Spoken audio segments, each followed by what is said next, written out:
million fur extravaganza. All furs 50 to 60% off, plus take an additional 30% off. Top designer furs, bottomed out prices at Saks Jandel, Wisconsin Avenue, Chevy Chase. Final day. Don't miss it. Tonight, the bombshell. The new investigation, the focus now on the director of the FBI. Did James Comey violate policy just 11 days before the election, reigniting the email investigation, only later to reveal there was nothing there? Pierre Thomas standing by. Also tonight, after the president-elect takes aim at the intelligence community, calling those unconfirmed reports that Russia has material on him a disgrace. Tonight, the video of the spy in hiding. Brian Ross is here. The showdown, Mr. Trump's picks for the Pentagon and the CIA, making it clear where they stand on Russia. The family tragedy, the fast-moving fire, the 6 children who were lost. The major ice storm moving in tonight across several states. And the surprise at the White House that left Vice President Joe Biden in tears. This is ABC World News Tonight with David Muir. Good evening, and it's great to have you with us here on a Thursday night. And we begin tonight with the head of the FBI under the microscope. The Justice Department's Inspector General revealing that they will investigate whether actions taken by the FBI director before the presidential election broke policy and protocol. You'll remember Director James Comey going public, reigniting the email investigation involving Hillary Clinton, only to then reveal there was nothing. Critics say there is no question it affected the election, and here's ABC senior justice correspondent Pierre Thomas tonight. Tonight, FBI Director James Comey under intense new scrutiny. A new Inspector General investigation asking the critical question: did Comey's actions in the Clinton email probe violate Justice Department policies and protocol? Something critics have maintained severely hurt Clinton's chance at the presidency. Just 11 days before the election, Clinton and her team huddled on her plane, learning only upon landing that James Comey had just publicly reignited the email investigation. Secretary Clinton, any reaction to the FBI investigation? I need to open with a very critical breaking news announcement. They have discovered new emails. Tonight, the Department of Justice wants to know whether Comey's public move was appropriate. Comey announcing just 2 days before the election there was nothing there. Critics argue the damage was done. You may have heard about a letter that the FBI director sent out yesterday. It's pretty strange to put something like that out with such little information right before an election. Were the actions fair so close to the election? Department policy has always been you don't do it close to an election. You don't want anybody to think the department is acting to influence an election. Also under scrutiny, Comey's rare decision in July to hold a press conference to announce charges would not be filed against Clinton, even as he spent 15 minutes laying out the case, harshly criticizing her. They were extremely careless in their handling of very sensitive, highly classified information.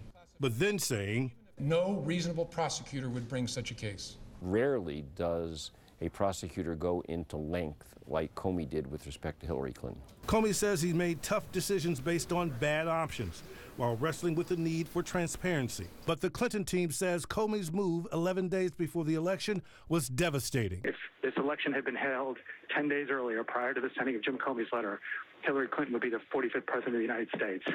And just this week, Comey was asked if the FBI is investigating whether President-elect Trump's team had any contact with the Russians during the campaign. I would never comment on investigations, whether we have one or not, in an open forum like this. He was pressed again. You didn't say one way or another whether even there's an investigation underway. Correct. I don't, especially in a public forum, we never confirm or deny a pending investigation. The irony I'm not saying the irony of your making that statement here, I cannot avoid. Was there a double standard? Was protocol ignored? The Inspector General tonight signaling they'll investigate. Director Comey, are you comfortable in the role that you played in the election, sir? Pierre Thomas with us live at the FBI tonight. And Pierre, the director of the FBI, James Comey, weighing in on this late today? David, he said he will fully cooperate, he has nothing to hide, and that he wants to be transparent. Pierre Thomas leading us off tonight. Pierre, thank you. Of course, President-elect Donald Trump taking aim at U.S. intelligence after that leaked document with unconfirmed allegations that Russia has gathered material on Mr. Trump. He called the leak disgraceful. Well, tonight, the former spy at the center of the storm now in hiding. And this evening right here, new video of him. Here's our chief investigative correspondent, Brian Ross. The former British spy at the center of the unsubstantiated Trump allegations is identified by the BBC tonight as this impeccably dressed 52-year-old man in a video posted by a British debate society, Christopher Steele, who colleagues tell ABC News has gone into hiding.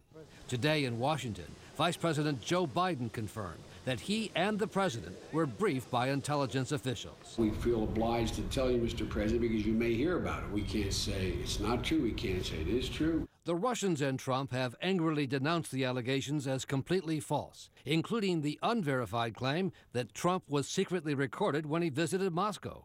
Trump says he knows better than to let that happen. In those rooms, you have cameras in the strangest places.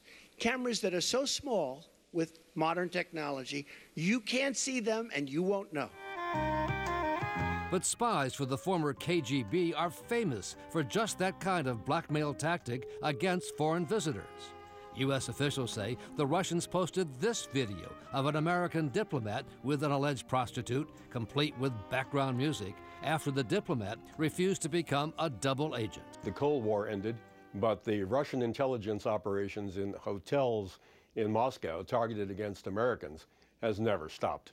Not to mention hacking computers and bugging phones. When I talked to Jeff 3 years ago, the Russians intercepted the very undiplomatic phone conversation of a top American diplomat, Victoria Nuland, and posted it online. And, the EU. Trump said Wednesday the Russians have nothing on him, and he's prepared to get tough with Vladimir Putin if needed. Do you honestly believe that Hillary would be tougher on Putin than me? Does anybody in this room really believe that? Give me a break. But U.S. officials believe that, saying they think Putin ordered the hacking of the Democratic Party in part because he feared Clinton would be tougher to deal with than Trump.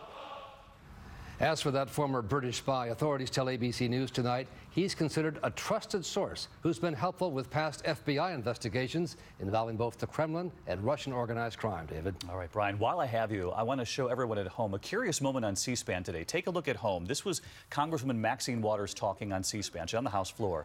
Then it suddenly switches to Russia Today. That's the Russian propaganda network playing on C-SPAN. Brian, what's going on here?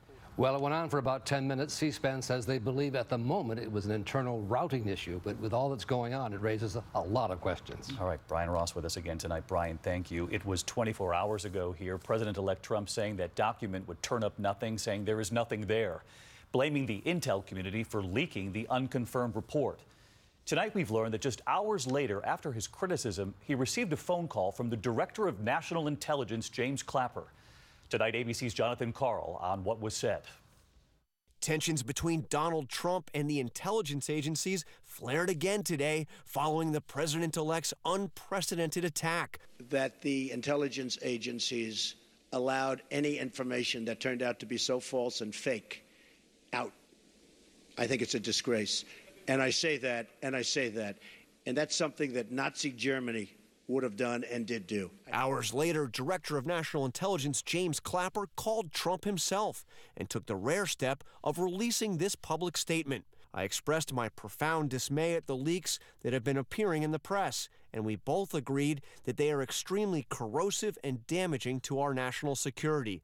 I do not believe the leaks came from the intelligence community. Still fuming this morning, Trump tweeted, James Clapper called me yesterday to denounce the false and fictitious report that was illegally circulated. Made up, phony facts. Too bad. But in his statement, Clapper didn't quite call the reports false and fictitious, instead saying he had not yet determined whether they were reliable. On Capitol Hill, Mike Pompeo, Trump's choice to be the director of the CIA, was asked directly whether he would continue to investigate one of those unsubstantiated and unproven allegations, that the Trump campaign team had been in contact with Russia. These are unsubstantiated allegations. I emphasize that. I understand. I want to make sure that is. These are very serious allegations. To your question more directly, I promise I will pursue the facts wherever they take us. And the top Republican on the Senate Intelligence Committee is fine with the investigation. So you have no problem with the FBI investigating this? No. That's their job. And John Karl with us live from the White House tonight. John, this rift between the president and the intelligence community, despite that phone call last night, appears to be only growing wider. How much concern are you hearing from your sources within the intelligence community tonight?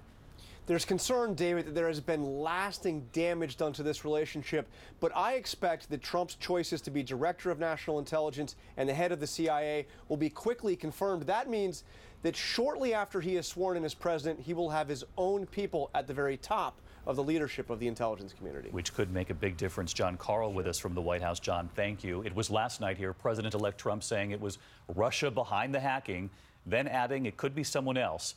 Today, his picks for the Pentagon and the CIA made it very clear on the Hill where they stand on Russia. ABC's Mary Bruce up on Capitol Hill again tonight. Tonight, two men Donald Trump nominated to keep America safe, breaking with the president-elect on Russia and Vladimir Putin. If Putin likes Donald Trump, I consider that an asset, not a liability, because we have a horrible relationship with Russia. But today, a very different tone from Trump's pick for Secretary of Defense. Mad Dog Mattis. Retired General James Mattis declaring Russia is a threat. I'm all for engagement, but we also have to recognize reality and what Russia is up to. Mattis insisting Putin wants to break up NATO and America must defend itself. There's a decreasing number of areas where we can engage cooperatively and an increasing number of areas where we're going to have to confront Russia.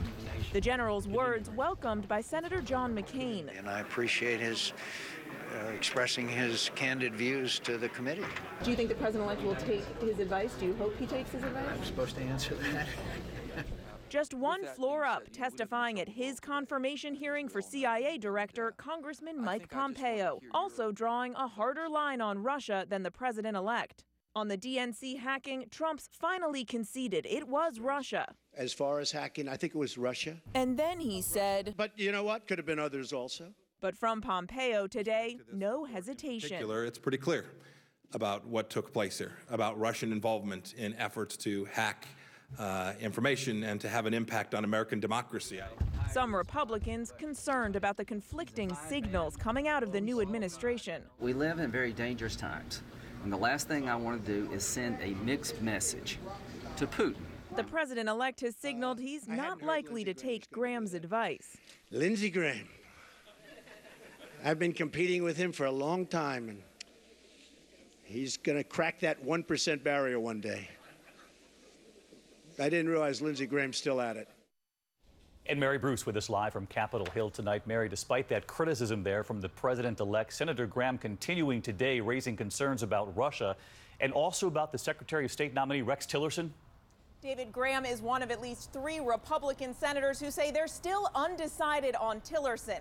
Tillerson has described his relationship with Putin as very close. And today, Graham told us Tillerson has to be able to punch Russia in the face. David? Mary Bruce live on Capitol Hill for us again tonight. Thank you, Mary. One more headline from Washington tonight. The Republican push to repeal and replace Obamacare, covering more than 20 million Americans. The Senate taking the first major step, approving a resolution allowing them to begin the process of repealing the health care law with a simple majority vote. House Speaker Paul Ryan tonight saying the House will vote on that measure tomorrow. President-elect Trump saying they should repeal and replace quickly afterward, saying Americans will be very proud of the new plan. Next tonight here, we are tracking a major ice storm across the Midwest at this hour. Oklahoma, in fact, declaring a state of emergency before the storm even hits. A possible sign of things to come, the commuter train right here in Chicago stuck in place because of the layers of ice there. Let's get right to Chief Meteorologist Ginger Z tracking the storm tonight. Hey, Ginger.